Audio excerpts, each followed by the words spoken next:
Hello and welcome into another episode of Locked On Wolves. Today on the show, we're going to talk about why the Timberwolves offense isn't far off. They're close to being something reasonable, or at least reasonably better than they are right now, and hopefully better than they were last year. Plus, we'll talk about why the offense and the defense are actually at this moment eerily similar to where the Wolves ended up last season. It's all upcoming. Welcome in. You are Locked On Wolves.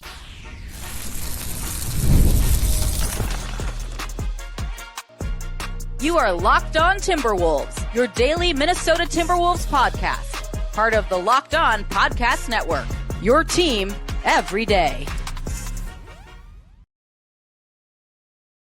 Hello and welcome to the Locked On Wolves podcast, part of the Locked On Podcast Network, your team every day. My name is Beecken. I'm the host of Locked On Wolves. Today's episode is brought to us by the College Football Playoff. The College Football Playoff is here. You don't want to miss a moment of the action. The College Football Playoff, presented by Allstate, begins with 4 first-round games, December 20th and 21st. That's later this week on ESPN, ABC, TNT, and Max. Happy Tuesday, everybody. The Timberwolves don't play again till Thursday, but you know what? That gives us some time to dig in. And today I want to talk about what's extremely similar about the Wolves' offensive and defensive units to where they finished last year. And then that will kind of give us a jumping off point for some specific areas where the Wolves' offense isn't far off, but there are clear areas for improvement and clear areas that this team needs to improve if they're going to get to where they want to go this year. So a lot to get to on the show today. A big thank you off the top for making Locked On Wolves your first listen every single day. Of course, this show is free and available everywhere. That includes YouTube as well as all of your favorite audio platforms. Wherever you like to listen to podcasts, you can find Locked On Wolves. You can also watch on the Locked On Sports Minnesota app on Roku and Amazon Fire TV. And also be sure to subscribe to the Locked On Wolves newsletter. You can subscribe at lockedondaily.com. It's one stop for ultimate team and league coverage delivered right to your inbox. Sign up for free right now. Again, that's lockedondaily.com. Start your day with the all-new free Locked On Wolves newsletter. All right. So I want to talk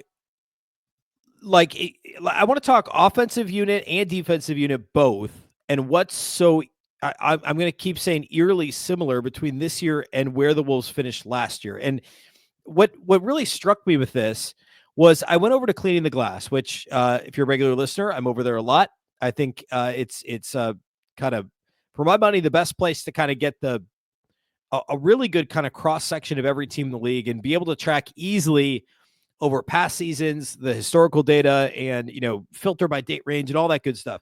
So I guess quick Cleaning the Glass plug, apparently. But I was comparing the Timberwolves, really there are 4 factors between this year and last year, which 4 factors is, the Wolves do this on the broadcast a lot on FanDuel Sports Network. Jim Peterson does a great job of breaking down basically offensive rebounding, or like the way Cleaning the Glass does it is there's 4 factors on both sides of the floor, right? So rebounding on both sides of the floor, your free throw rate on both sides of the floor. Are you allowing opponents to shoot a ton of free throws? Are you getting to the free throw line yourself? Turnover rate on both sides of the floor. Are you turning it over? Are you forcing turnovers? And also effective field goal percentage, which takes into account what 3-pointers are worth, right?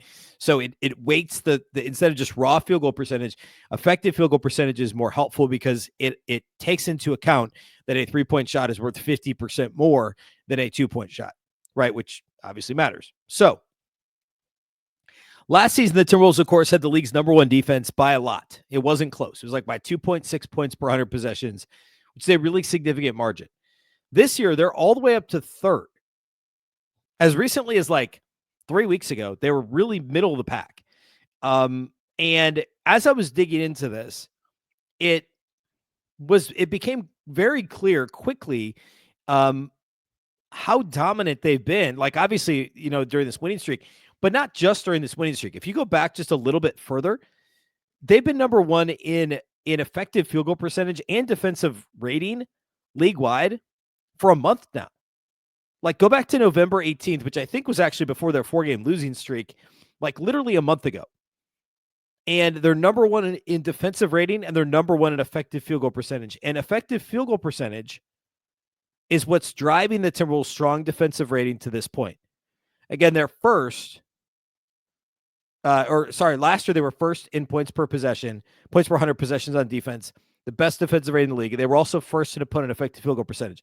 They're up to 5th right now in opponent effective field goal percentage, which, they're not quite to where they were last year. Opponents are shooting a half percentage point better effective field goal percentage wise this year than they were last year.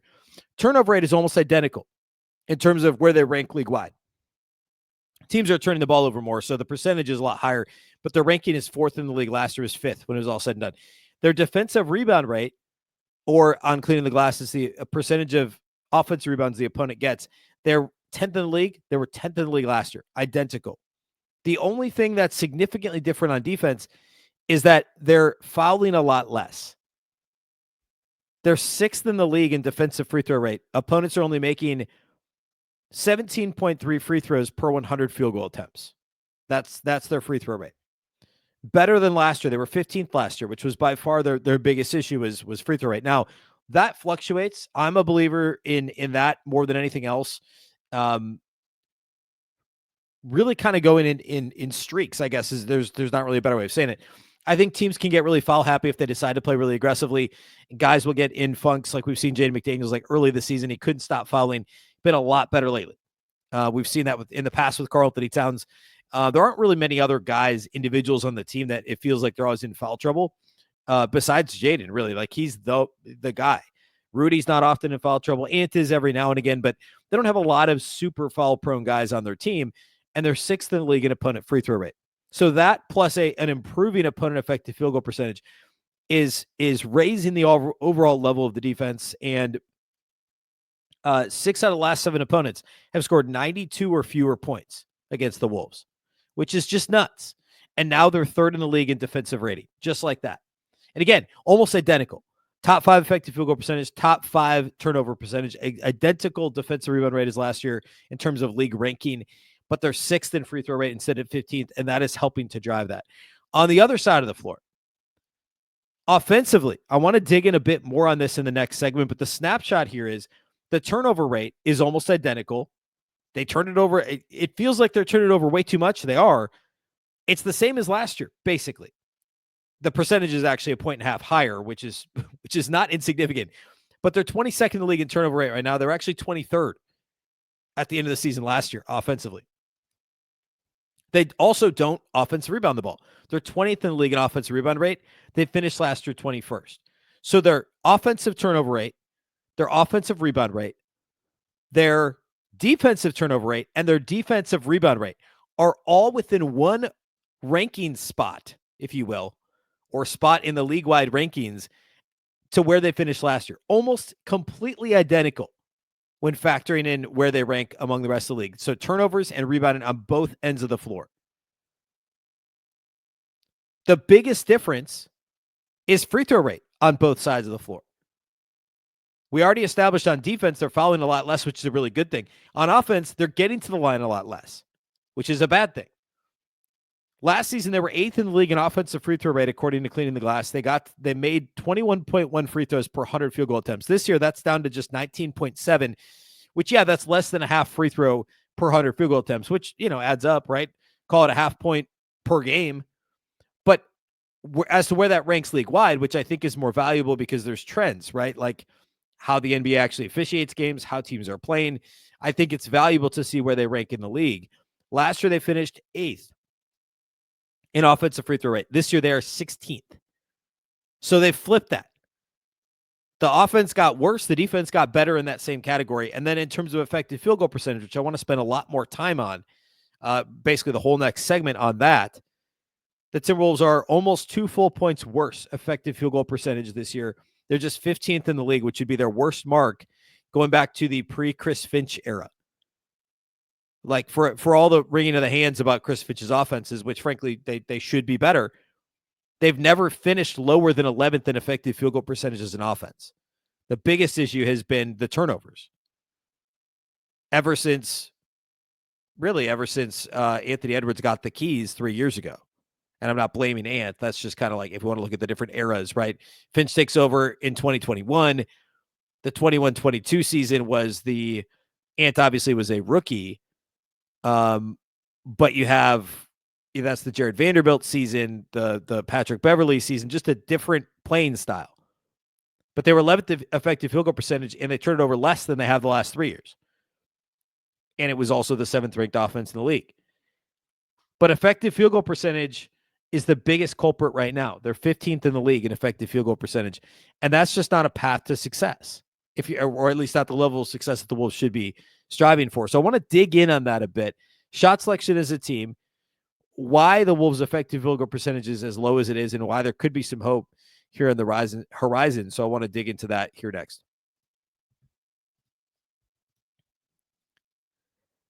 Today's episode of Locked On Wolves is brought to us by our friends at FanDuel. Get ready to tackle the NFL action with FanDuel, America's #1 sportsbook. Right now, new customers can bet $5 and get $150 in bonus bets if you win. The FanDuel Sportsbook app gives you everything you need to place live bets on the NFL all in one place. When you get a hunch in the middle of the game, you can check out the latest stats, view live play-by-play, and so much more on the same page where you place your bets. Upcoming this week for NFL action, it's already Tuesday. Thursday, Broncos at Chargers. I was a little surprised that the line is -3 Chargers, but it is. I would have thought it was -2, -2.5. Broncos have a legit good defense. The Chargers, though, have a solid defense and obviously have some upside offensively, even if they're missing guys. But Justin Herbert's always fun.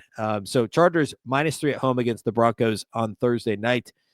Again, FanDuel.com to join today. You can live bet on any game where you can check out latest stats and all that stuff on the exact same place that you actually place your bets. Visit FanDuel.com to join today. You get started with $150 in bonus bets if you win your first $5 bet. That's FanDuel.com. Never waste a hunch and make every moment more with FanDuel, an official sportsbook partner of the NFL.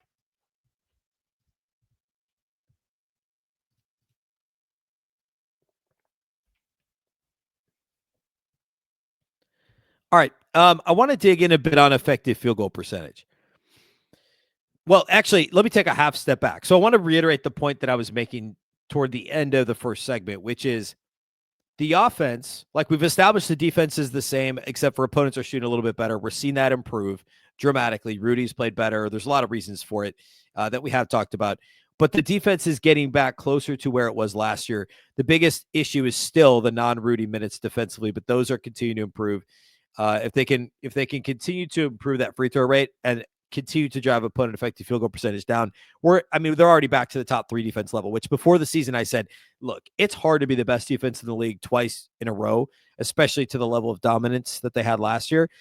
But I expected them to finish as a top 3 defense, and they're there currently now. Like just, 30% of the way through the season or so ish. They're a top 3 defense in the league. On the offensive side of the floor, the offensive rebounding and the turnover rate is nearly identical. The issues are the lower free throw rate and the effective field goal percentage, or put more simply, just simply missing shots. Let's talk about the type of shots the Wolves are getting. Last year, the Timberwolves had a 3-point rate of 0.384, or said another way, almost 38.5% of their shot attempts last season were from outside the arc, which said another way, which may be a bit more digestible or help bring some context, 32.73s per game. I like rate because it factors in pace. Obviously, it gives you some context for what that number is, but a very tangible number. Call it 33 threes per game.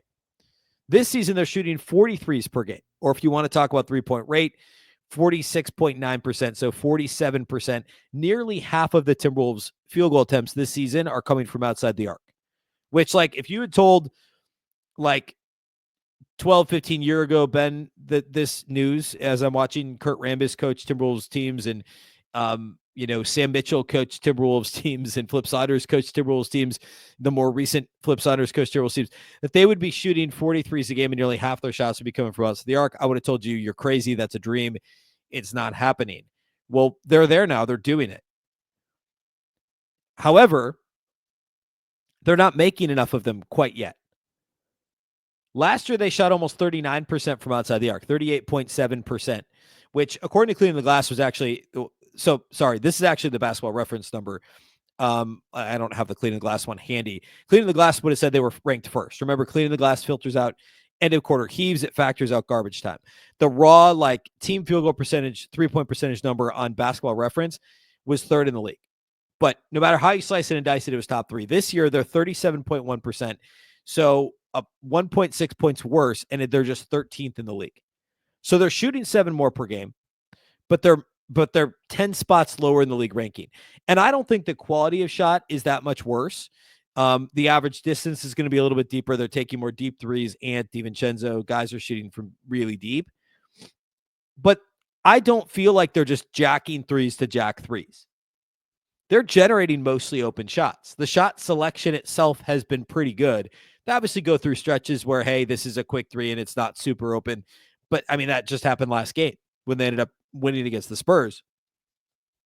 There was a second half stretch where it was like quick shot after quick shot, and some were actually mid-range shots that were early in the shot clock, which isn't, I don't want to sound like I'm like old school Big Ten Network guy. You know, if we're watching Gophers game on Big Ten Network and there's a color commentator that's like, that's a bad shot. You can get that shot anytime.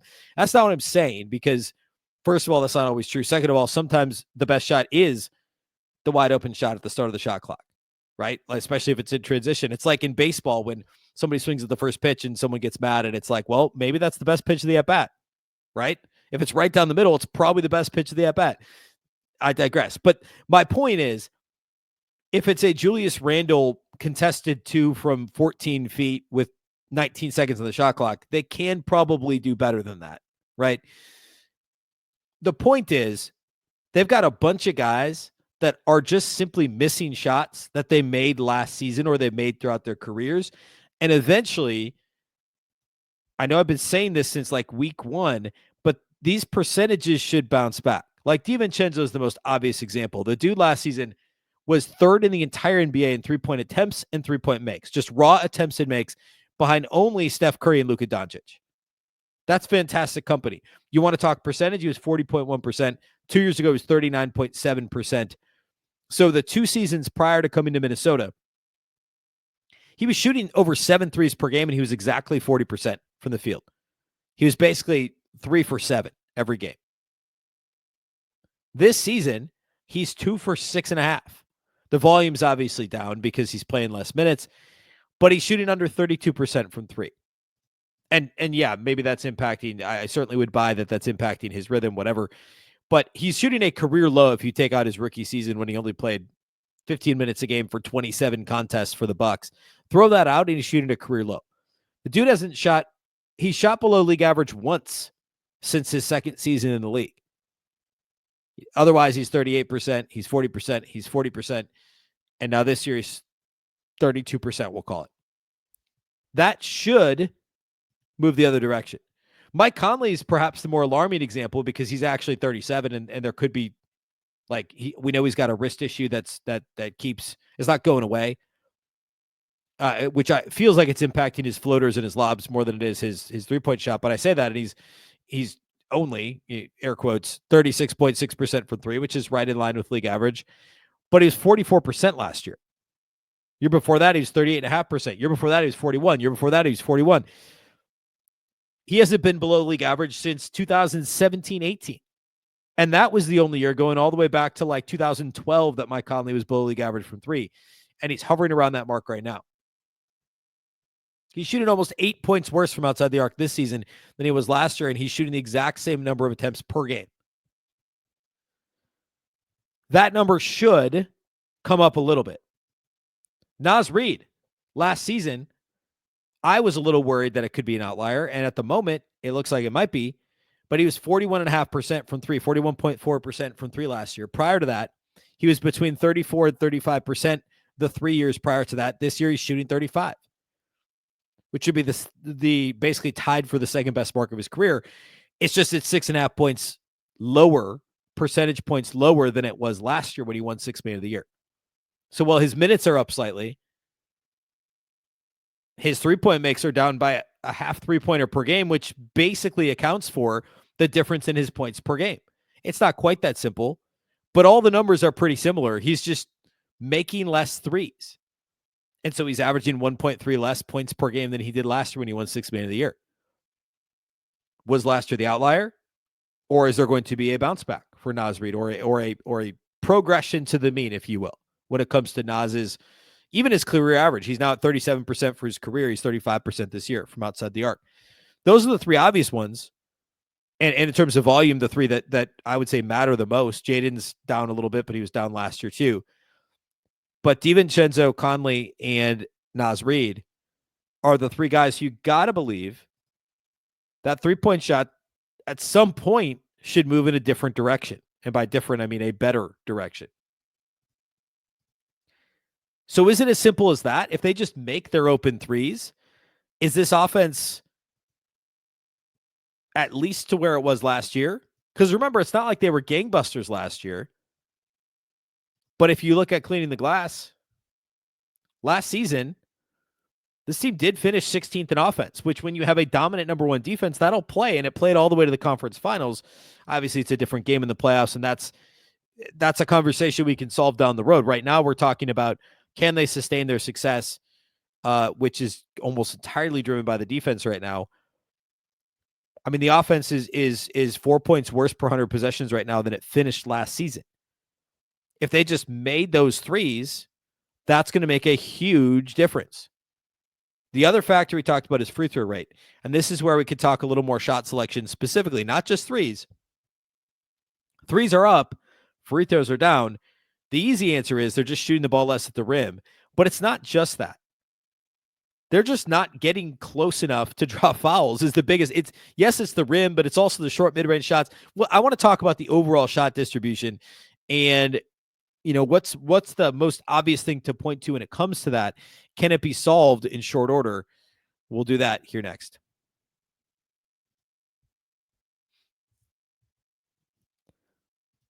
Today's episode of Locked On Wolves is brought to us by Robinhood. With Robinhood Gold, you don't need a silver spoon to eat up the financial favors of the 1%. Robinhood Gold allows others to get the rates and perks usually reserved for the high society. Now, the resourceful individual with Robinhood Gold can earn the very liberal rate of 4.25% APY on uninvested cash and be rewarded with a handsome 3% retirement boost on IRA account contributions. Robinhood Gold provides the privileges of a high net worth for any net worth. These generous benefits are now available for only $5 per month. The new gold standard is here with Robinhood Gold. Sign up at Robinhood.com/gold. Terms apply. For product-specific disclosures, visit Robinhood.com/gold. Investing involves risk. Rate may change. Gold membership is offered by Robinhood Gold, LLC. Today's episode of Locked On Wolves is also brought to us by our friends at Rocket Money. Did Rocket Money help you find any subscriptions you forgot about or that you were paying for twice? That absolutely happens all the time. We've all had a few subscriptions here and there that you don't even realize you're paying for, but Rocket Money makes it so easy to track them all down. It's like having a personal assistant for your finances. Rocket Money is a personal finance app that helps find and cancel your unwanted subscriptions, monitors your spending, and helps lower your bills so you can grow your savings. It brings everything together in one place, whether it's subscriptions, your spending habits, or even the goals that you want to hit this year. Rocket Money has over 5 million users and has saved a total of $500 million in canceled subscriptions, saving members up to $740 a year when using all the app's premium features. For instance, one of the best features is the subscription tracker. People use it all the time to cancel services that you're not using or that you haven't used in a long time. You can just save a ton by doing that. Plus, they have a goals feature that allow you to automatically set aside money for your future with no more stressing about budgeting every month. Cancel your unwanted subscriptions and reach your financial goals faster with Rocket Money. Go to rocketmoney.com/lockedon today. That's rocketmoney.com/lockedon. rocketmoney.com/lockedon.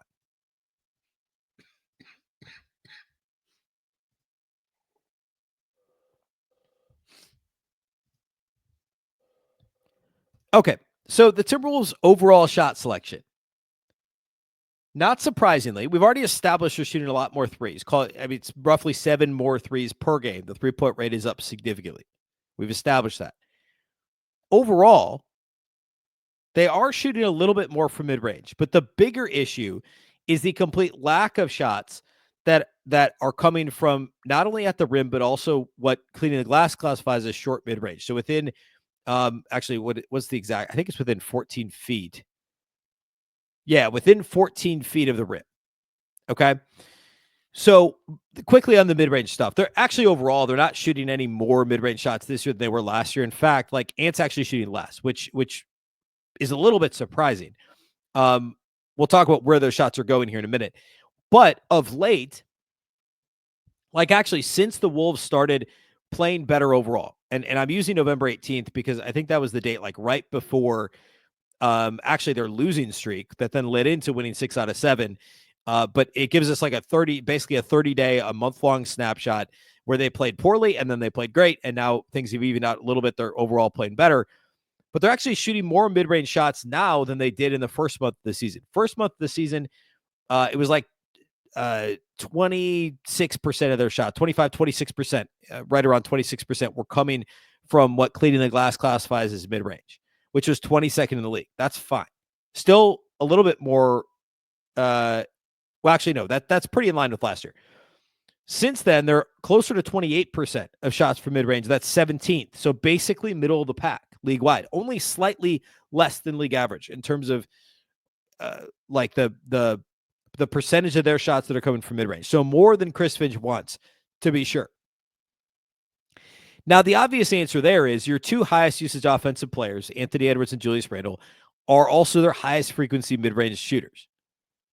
And again, Ant's actually shooting less mid-range shots, but that's because he's shooting so much more from outside the arc, not because he's shooting more at the rim, not because he's getting the line more. He's getting the line a lot less, but the mid-range shots actually decrease for him. But Ant and Julius Randle are, of course, not surprisingly, the Timberwolves' top two. I don't want to call them offenders because scorers are scorers. They're going to shoot for the mid-range, right? That's just kind of part of this. But they're the guys that are doing it. They're the guys that are shooting from the mid-range. I've got their actual numbers here. I clicked off it. Here we go. So this season, 31% of Ant's shot attempts are coming from mid-range. 31% of Ant's shot attempts this season are coming from mid-range. Last season, it was actually 38%. So it's down 7%. Why, you ask? Well, it's obviously the number of threes he's shooting. Last year, he shot 31% of his shots from at the rim, within 3 feet of the rim, 31%, and 30% from three. 31% at the rim, 30% from three. This year, Ant's just 23%. I'm talking frequency, not percentage. 23% of his shots are coming at the rim compared to 31 from last year. And only 30% of his threes last year, or 30% of his shots are coming from three. This year, it's 46%. So that's where their shots are going. In fact, over the last 3 years of Anthony Edwards' career, so this year to date, and then the 2 years prior, 2 years ago, Ant was shooting 37%, more than 1 in 3 of his field goal attempts were coming at the rim. Last year, that was down to 31. This year, that's all the way down to 23%. He's shooting 14% less of his shots at the rim this year than he was just 2 years ago, according to Cleaning the Glass. Which, of course, feeds directly into his free throw attempts, or I guess in this case, lack thereof. And, well, it's great he's shooting more threes. And I made this case about a week ago that basically the offensive output is almost identical to what it was last year. It's just instead of shooting at the rim and getting to the line, he's shooting threes and making threes. But his free throw rate is down nearly 10 full points. So the way Basketball Reference classifies it is number of free throw attempts per field goal attempt. So 0.215. Last year was 0.325. This is the lowest of his career in terms of free throw rate because he's shooting the ball further and further and further away from the basket. And again, I made this case last week. I'm not saying shoot less threes. He should just keep shooting more threes. If he's going to shoot 42+% from three, shoot more threes. I'm not telling him to shoot less threes. He just needs to, and even though it's great the mid-range has gone down, but the problem is the mid-range has only gone down 7% in terms of frequency, not percentage. Well, the three-point's gone up 17%. The mid-range has to go down more, and the rim's got to come back up. He cannot only shoot 23% of his shots at the rim. If he's only going to get to the line, what's he at? 4.5 times a game, not even. He's got to get to the line 5-6+ times per game. Last year, he was almost 6.5 attempts per game. 2 years ago, he's 5.3 attempts per game. He's got to get at least 1.5 to 2 more free throws per game. And the way to do that is get to the rim. Julius Randle has been doing a great job getting to the line. That's one of the things I pointed out at the time of the trade that Julius does well and actually better than Karl-Anthony Towns, which is draw fouls and get to the free throw line. And he's done a pretty good job with that. Even though the volume of his scoring attempts, scoring opportunities is down this year because of the team he's on, his usage rate is down. His free throw right now is actually the highest of his career since 2018-19, which was his lone year in New Orleans when he really kind of broke out because the Pelicans gave him that opportunity. He then goes to the Knicks, has his 3 All-Star seasons over 5 seasons, over 3 All-Star years over the course of 5 seasons. But again, the free throw rate based on his opportunities is up. He's still a heavy mid-range guy. So the Wolves' 2 highest usage players are also their 2 highest frequency mid-range jump shooters. Nobody else is out here shooting in the mid-range on the Wolves roster. That's just not how Chris Finch rolls.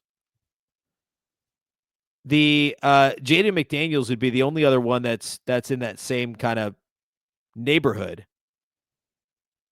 And that's about, well, actually, I take that back. Well, no, that's about right. There's 3 guys that are about a quarter of their shots, around 25% are from the mid-range.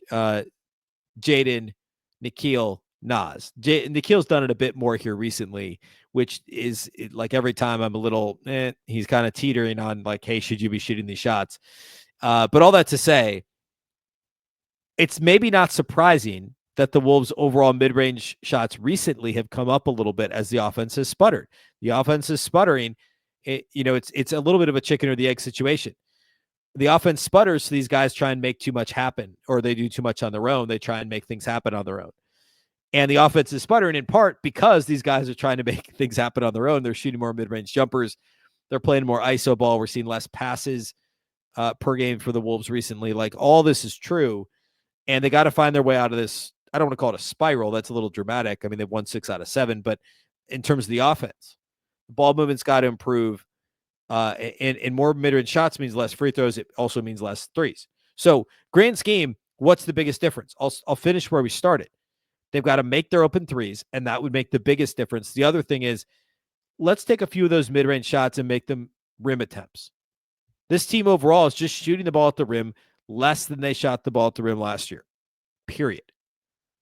You could also take the within 14 feet that I referenced earlier. I didn't get into that number as much as I planned to, but you combine their rim attempts and their short mid-range. Like this season, I'll just hit this quick. This season, their 51% of their shots are coming within 51% of the Wolves shots are coming within 14 feet of the basket. Okay, 51% of the Wolves shot attempts this year are coming within 14 feet of the basket. Last year, that number for the Wolves was 58.2%. So 7.2% more of their shots were coming within 14 feet of the basket than there are this year. And part of that's Conley not shooting twos. Part of it is Ant not getting closer to the rim. Part of it is at times lack of opportunities for Rudy. Julius doesn't get Cat wasn't shooting a ton of 16-footers like Julius Randle.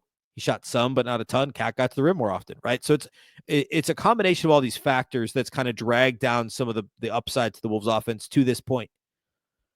They make their open threes, so that's a big step in the right direction. All right.